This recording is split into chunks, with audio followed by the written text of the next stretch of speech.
Zamana kee dargisa kee dargisa dubbadha. Waaqayyo rakkiftuu balbala kee fuudha baran. Situ kaa'amiti isa rakkisu kaa'aman. Amma yoo cimsee dubbadha isa rakkisu kaa'aman. Sagalee Waaqayyo keessaa nan dubbisa. Macaafa Isaayyaas raajichaa boqonnaa 41 lakkoofsa 10. Egaa ani si wajjin waan jiruuf hin sodaatin. Ani Waaqayyo keeti hin nahin. Ani sin jabeessaa, ani sin gargaaras. Irree qajeelummaa koo isa mirgaatiin ol sin qaba. Kunoo warri si addeessan hundinuu hin gayya'u. Hin salphatus. Warri sirratti ka'an hin dhumu. Malee waa'ee hin baasani. Ati warra sirratti ka'an kana yoo barbaadde iyyuu isaan hin argitu. Warri si lolan akka waan hin jirree hin ta'u. Gooftaa Yesuus si haa galatu. Bara baraan ulfaadhu. Sagalee kennutti dubbadhu. Seexanni maqaa Gooftaa Yesuus hin hidhamu. Ergaan fooniif dhiigaa hidhamu. Saba kana tajaajili. Magaalaa kana keessa taa'ee dubbii kee kan morkaa ta'uu kutamu. Ameen jedha fuudha. Nama sagaleen kun itti dhaga'amu hundi amaana tonkollatu dhiiga walichaati. Magaalaa kanarraa, holqa karaarraa, mangalaarraa, yaa'ii karaarraa hundi dhiiga dhugu dhangala'u dhiiga walichaa. Para lama sana mashila lama lama sia. Humna dhiiga walichaa ergama Waaqayyo magaalaa kana keessa gadhiisira. Kaabara baara litara ergama Kiristoos gadhiisira. Biyya kana kan eegu naannoo kana kan boqotaatan ergama Waaqayyo haa ta'u ameen jedhi. Biyya kana kan eegu ergama Kiristoos haa ta'u ameen jedhi. Dhaloota kana kan eegu ergama Waaqayyo haa ta'u ameen jedhi. Siin kan eegu ergama Waaqayyo haa ta'u ameen jedhi. Kun isinirratti ta'u dhiiga walichaati. Ameen. Sagalee Waaqayyo guyyaa irraa ganama kana kan hin dubbadhu. Waaqayyo isin gargaara hin dubbachuu barbaada. Waaqayyo namoota gargaara. Waaqayyo namoota attamii gargaara. Namoonni Waaqayyo gargaaru warra keessaati. Warra waame ulfinaan isaan ga'eedha Roomaa keessatti. Amma garuu kan hin dubbachuu barbaadu. Waaqayyo isiniin isin gargaara. Isin warra Waaqayyotti waamamtan, warra Waaqayyo isin barbaadu, warra Waaqayyo laga rakkinaa kee, laga dhiphinaa kee, laga boo'ichaa kee, laga gitinaa kee, laga ilkaan qaruu keessa, laga boo'ichaa, laga ilkaan wawwaannaa keessa, lafa durii abdii fidee Yesuus Kiristoos achiin waame. Ilmi Waaqayyo Yesuus nu gargaara. Ilmi Waaqayyo Yesuus nu gargaara. As please fuula keessa nan deebisa. Dargaggeessi as jiru kun, dargaggeettiin as jirtu kun, haati as jiru kun, abbaan as jiru kun, gargaarsa kan namni har'a sagalee tokkotu isinii jira. Sagalee abbaarra kan caalu, sagalee ilmaarra kan caalu, sagalee obboleettiirra kan caalu, sagalee tokkotu jira. Sagaleen jiru kun, sagalee ilma Waaqayyo Yesuus dubbateedha. Ameen jettaa laata? Akkas jedha. Ani Waaqayyo gooftaan kee sin gargaara. Qajeelummaadhaan olan si qaba. Nama si gargaaruu dhabde, nama si bukkee dhaabatu dhabde.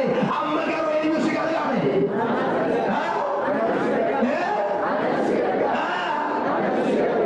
Eenyu si gargaara hin jedhe?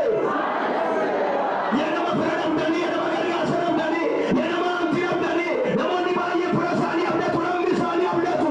Akkas jedha sagalee Waaqayyo. Amma garuu ani Waaqayyo gooftaa machaatu si gargaara. Irree qajeelummaa kootiin olan si qaba. Kana booda hin sodaatin siin jedha Waaqayyo. Hin sodaatin yaa nama sodaachaa jirtu, yaa nama abdii fitte, yaa nama namni kun lafa onaareette, yaa nama barii kana ergaa sitti dubbata. Hin sodaatin siin jedha Waaqayyo. Hin dhaabatinaa, hin sodaatinaa. Warra isinirratti ka'an kana yoo deebitan yoo barbaadan iyyuu hin argitani. Yoo barbaadan. Akkas jedha. Warra isin rakkisan kana, warra isin lolan kana, warra isin ari'atan kana, warra isin irratti ka'an kana yoo barbaadan iyyuu deebitan hin argitan. Isaan akka waan hin jirree ta'u. Warra si salphisuu barbaadan ammanatu salphisa. Warra sirratti ka'an kana Waaqayyotu argata. Ani ammaan hin ta'in sodaatin. Maali ani akka kee mirgaa qabee maal si godha? Sin gargaara isa siin jedhuudha. Ani sin gargaara ani si bukkeen dhaabadha. Jamaa waan tokkoon isinitti hima namoota baay'eetu si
Isaan madoo fardooti si gargaaru tuusuudhaan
Waaqayyoo inni Qiroosii moosisee Qiroos mana barraa harka isaa jala akka galfatu mootota mi'a waraanaa irraa akka hiikachiisu harka isaa mirgaa qabeessa nan gargaara. Balbalooti biyya garaa garaatti geessan isaaf hin banamu. Harroowwan mandaratti galchan isatti hin cufaman jedhe. Sitti hin cufamu. Maal jedhe ani sin gargaara. Ani sin lola deema. Sabi lafarraa akka kee jala galu. Akka isaanii jala galta morga kee jala galu.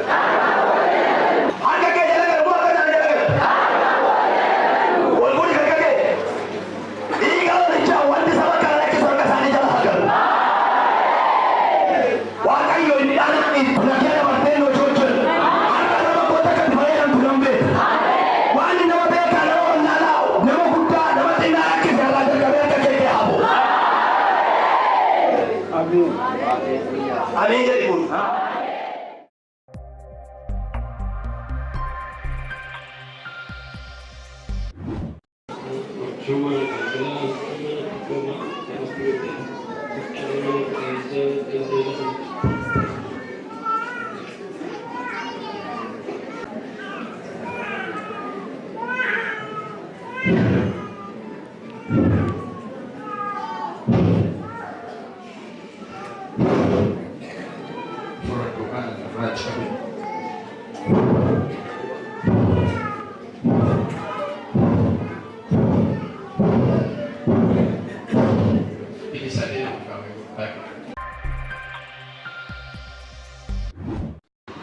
Maqaan kee eenyu jedhama? Eessarraa dhufte? Waaqayyo iddoo kanatti maal siif godhe? Maqaan koo Ayyaanaa Darajjee jedhama. Ganda Duwwaa sadiirraa dhufe. Waaqayyo kan inni naaf godhe maskaraan gaafa afurii sammuu kanaan laqabee mataa kana keessaa na nyaata. Dudda kana gargar na kutee gadi hin jedhu. Gaafan deemu gaafan taa'u boqonnaa naan laatu. Galgala gaafan dhaqee rafu namni boqonnaa bira fa'a ani garuu dhaqee cannaqama. Kana keessatti immoo abjuudhaan qorama guyyaa hundumaa jechuudha. Galgala tokkollee boqonnaa argadhee nagaa dhabee utuu hin jedhini gaafa torbaa jechuudha. Dana maskaraan gaafa torbaa gaafa dhufu paasteriin fa'aa asitti gaafa naaf kadhatanii kana booddee bilisaa deebii dhugaa bahii kanuma fayyitee tanaan jedhanii kadhata gaafa sanaa jechuudha. Rafee ani keessi koos nagaa argatee waan tokkollee eddesi jireenyi kun nagaadhaa jechuudha. Jireenyi kee boqonnaan argateera. Isa boqonnaan maaf kennu Waaqayyoon harka keenya walitti buufnee Waaqayyoon filadhaan nagaa keessa deebisee fayyummaa kee boqonnaa sasiif kenne Waaqayyo biraa hin hafin nagaadhaan. Maqaan keessan eenyu jedhama? Eessarraa dhuftani? Maqaan koo Dabalataa Baasaatii ganda walii galtee akka qaama ijooti. Waaqayyo iddoo kanatti maal isiniif godhe? Maal dhugaa ba'uu barbaada? Waaqayyo iddoo kanatti waan inni godhe wanta dheeraa jechuu nan danda'a. Dia kalau kepala gaafa saddeetiin mana qorichaa naqee miila kootu na urate fayyaaduma jechuudha. Mana qorichaa dhaqee na wallaaname nan galee wallaa caaluu didee obsaan lachuu obsaan naqee raajiin ka'e. Raajii muluun ka'ee argamuu didee raajii gurdiin ka'ee miilli kee waan tokko hin taane Pakai si wae kelera kana be torbe michatu kani michatu ni orcha jana tikena. Hospitala kasin jiran. Saya kaya. Kana boda mana manta. Gabre to kara undandau barunda na manta. Nili komo yon sobose nanden demu. Kana boda nam kamas dia kenji seguya sa bhai sagal kana ke. Ba kis kono wa kenji sa. Amma phalanna besiya china chininu.